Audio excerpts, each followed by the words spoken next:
नाम के गांव के पास एक घना जंगल पड़ता था जहां अनेक तरह के पशु पक्षी निवास किया करते थे। इसी जंगल के किनारे पर एक छोटी सी कुटिया बनाकर एक विधवा स्त्री रहा करती थी जिसका नाम था मेघना। मेघना की उम्र लगभग 25 से 30 साल के बीच में थी और उसका पति 1 साल पहले ही इस दुनिया से किसी भयानक बीमारी के कारण चला गया था।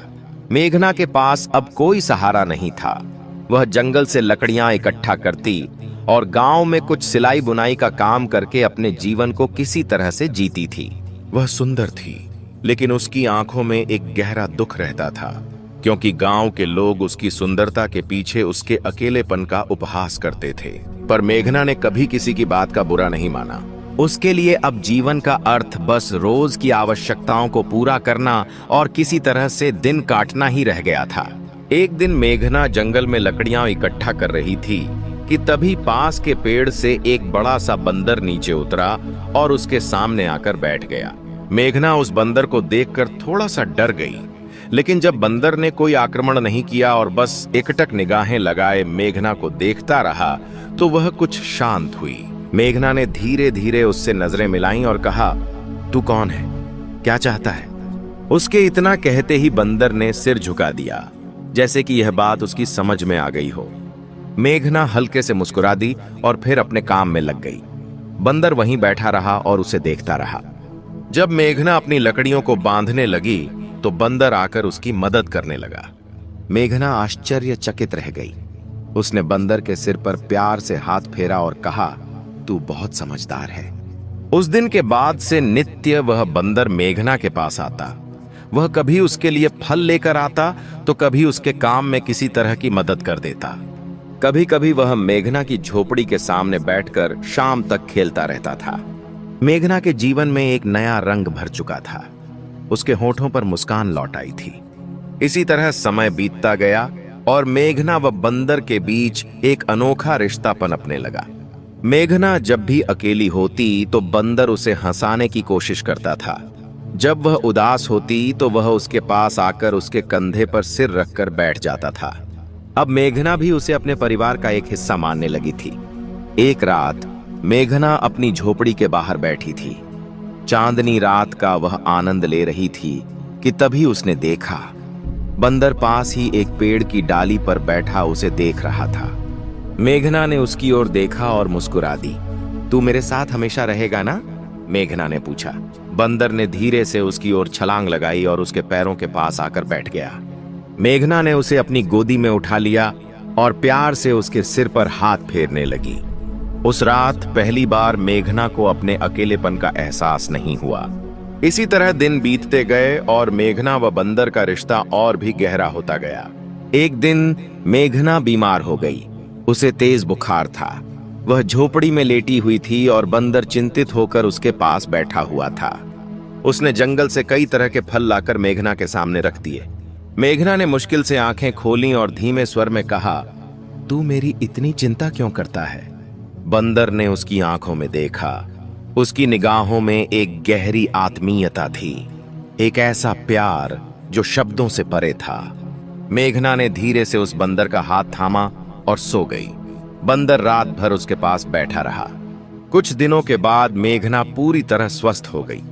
अब वह बंदर के बिना एक पल भी नहीं रह सकती थी। दोनों एक दूसरे की आदत बन चुके थे। मेघना के मन में यह भावना पूरी तरह से घर कर चुकी थी कि यह बंदर कोई साधारण प्राणी नहीं है। उसमें एक आत्मीय स्पर्श था, जैसे कोई पुरानी आत्मा उसके जीवन का हिस्सा बनकर लौटी हो। एक रात की बात है। मूसलाधार बारिश हो रही थी। मेघना झोपड़ी में बैठी थी और बंदर उसके पास आकर बैठ गया। बिजली की चमक में मेघना ने देखा कि बंदर की आंखें गहरी और चमकदार हो गई थीं। मेघना ने उसके सिर पर हाथ फेरा और कहा, क्या तू हमेशा मेरे साथ रहेगा?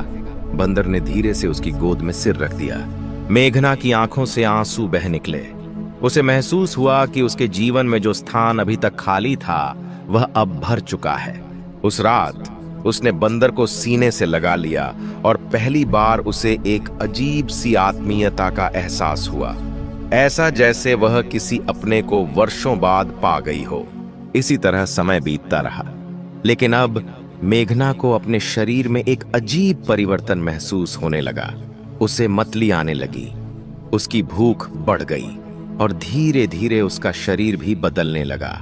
चिंतित होकर वह गांव की दाई के पास गई।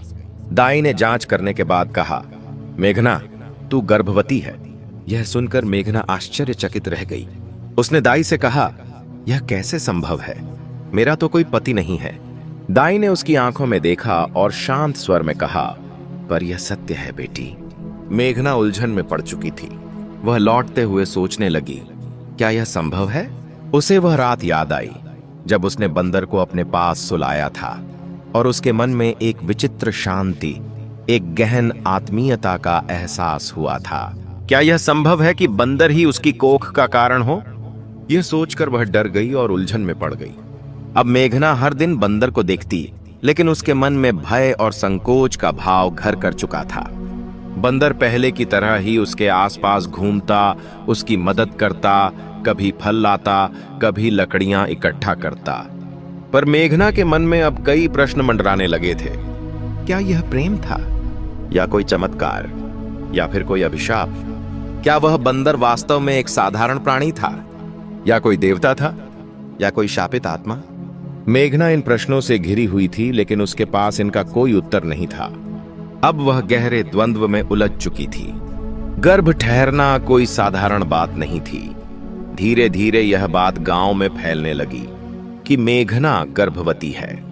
गांव की औरतें और मर्द उसके बारे में तरह तरह की बातें करने लगे। एक विधवा के पेट में बच्चा, यह कैसे हो सकता है? जरूर यह कोई पाप है। कहीं जंगल का कोई राक्षस तो इसके सपनों में नहीं आता। मेघना इन बातों से परेशान थी। वह जानती थी कि उसने किसी पुरुष के साथ कोई संबंध नहीं बनाया था, फिर भी यह गर्भ, यह कैसे संभव था? उसे बार बार वही बात रात याद आती थी जब मूसलाधार बरसात के बीच उसने बंदर को अपनी गोद में सुलाया था। उसके बाद ही उसके शरीर में यह बदलाव शुरू हुए थे। एक दिन मेघना झोपड़ी के बाहर बैठी थी। बंदर पास ही एक पेड़ की डाली पर बैठा था, उसे देख रहा था। मेघना ने उसकी ओर देखा और पूछा, क्या तू जानता है कि मेरे साथ क्या हो रहा है? बंदर टकटकी लगाकर उसकी आंखों में देखने लगा। उसकी आंखों में वही गहरी चमक थी जो उस बरसात की रात थी। आंसुओं से भरी मेघना की आंखों से निकलते शब्द थे, मैंने तुझसे प्रेम किया है, लेकिन यह कैसे संभव है कि तू मेरे गर्भ का कारण बन गया? जब गांव वालों को पता चला कि मेघना गर्भवती है तो वहां हलचल मच गई। गांव की पंचायत ने मेघना को बुलाया। गांव के मुखिया ने बड़े कड़े स्वर में पूछा, मेघना, सच सच बता, तेरे गर्भ का पिता कौन है?